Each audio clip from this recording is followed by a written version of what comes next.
Ito po, may update tayo tungkol sa suspension ni Cebu Governor Gwen Garcia. Sino nasa likod nito? Sino ang utak? Ito, may post si Teo Moreno. Sabi niya, ha ha ha ha. Is it Duterte's fault again?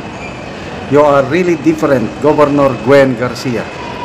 Imagine you committed a sin, but now you are suspended. Is it Digong's fault? So if you are no longer suspended,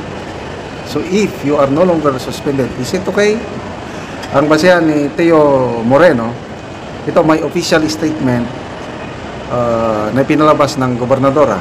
Basahin ko Official statement of Governor Gwendolyn F. Garcia on the preventive suspension order.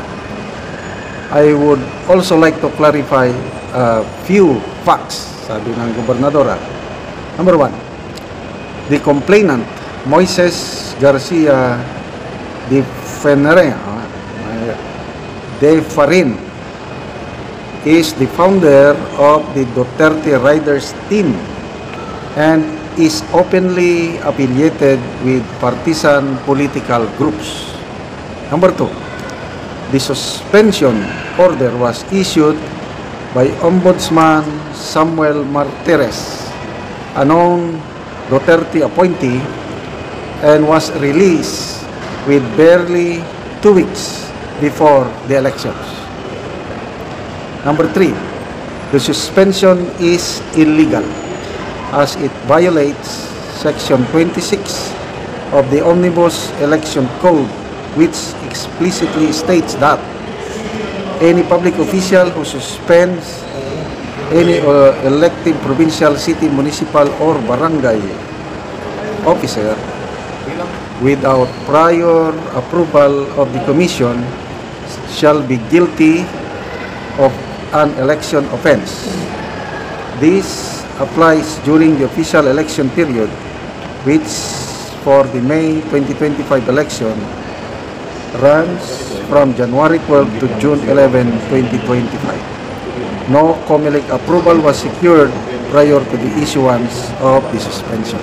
So, yun po ang statement ng suspendidong governor. By the way, 6 months preventive suspension itong itinataw ng ombudsman. Okay. Magbasa tayo sa mga comments. Teo Moreno, si Digong na-detain sa The Hague, kasalanan niya pa rin. Mark Anthony Lugay, muranag si Auntie Claire, si Tita Gwen. I-blame na lang tanan kay Tatay Digong. My fellow Cebuanos, it's as clear as the morning sun. Governor Gwen has no respect for PRRD at all. Contrary to what she publicly declared that she respected the former president. Ipakita nato sugbo ang atong unified vote karong May 12 to replace the leadership in Cebu Capital. Okay, narinig ko nga si Governor Garcia sa isang speech, sinasabi niya na wala siyang binitiwang masamang salita laban kay Pangulong Duterte at nire-respeto pa niya.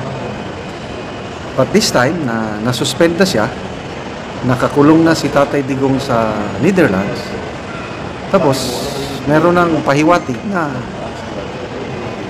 yung nag-file ng kaso, aliado daw ni PRRD, tapos yung ombudsman na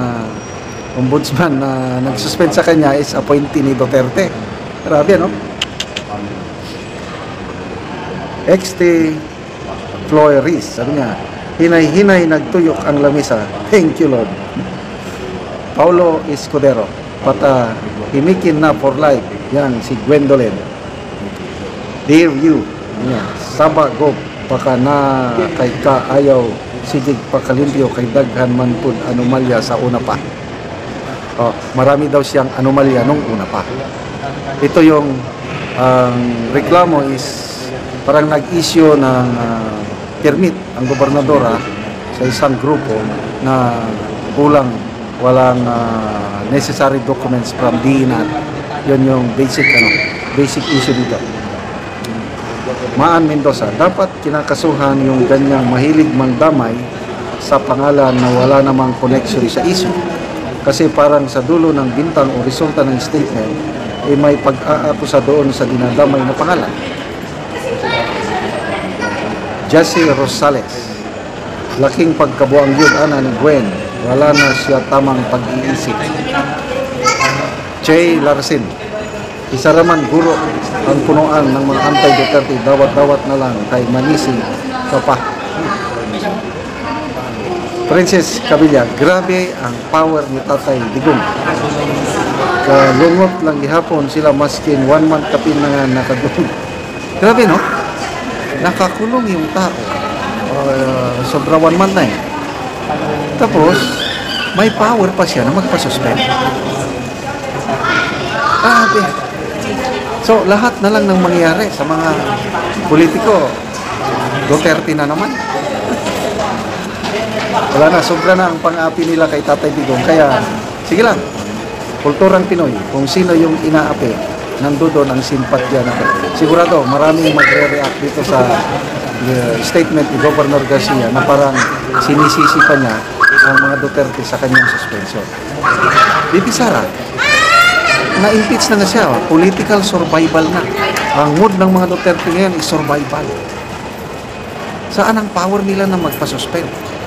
Totoong ina-point ni PRRD si Ombudsman Martires. Kailang, to me, patas, fair lang si Ombudsman Martires. Supreme Court. Ang daming ina-point ni PRRD sa Supreme Court. Eh bakit hindi nag-issue ang Supreme Court ng TRO bago siya dalhin sa Netherlands? Diba? Kaya, I do not agree yung sinabi niya na dahil appointee ni PRRD si Ombudsman Martires, eh parang may kasalanan o may kamay ni PRRD dito sa suspension. Yung pagiging close ng nag-file ng complaint kay PRRD noon, normal, dating presidente yan. But anyway, taong bayan ng Musga, naniniwala pa kayo na may kinalaman si PRRD sa suspension ni Governor Gwen Garcia? Comment nyo naman. Okay, mga kaibigan, salamat sa inyong pagsubaybay sa ating channel. Nakakatulong kayo ng malaki sa tribong talandig ng Bukidnon dahil ang income sa channel na ito is tinutulong natin sa tribo. Namimigay tayo ngayon ng mga libreng yero at pako para ma-repair ang sira-sirang bahay ng tribong talandig. Panoorin nyo ang video na ito. Ni ang natabangan na magyero, so ako silang bisitahon. Ayo! Maayong udto! Sige. Ug karon mao na ni ang hatag sa ila nga yero. So nakatop na gid sila. So nindot na gid nga tan-awon. So karon unsay imong maistorya bahin sa nahatag sa inyo nga yero ug karon maayo na ang inyong atop. Nagpasalamat ko sa Ginoo og sa tan-aw sa video. Og sa nag-sponsor ani nga matagaan mi kay para dili na mi maulanan. Og nang hinaot usab ko nga dagan pang matabangan kay dagan payud ang nanginahanglan. Og dili pud mi makabalay kung wala mi na tagaan ani kay karon nga panahon lisod jud kaayo. Muna nagpasalamat jud ko kay naay nag-sponsor ani nga siya gyud ang gihikap sa Ginoo nga siya mo hatag sa mga yero. Og salamat jud kaayo. Sige, salamat.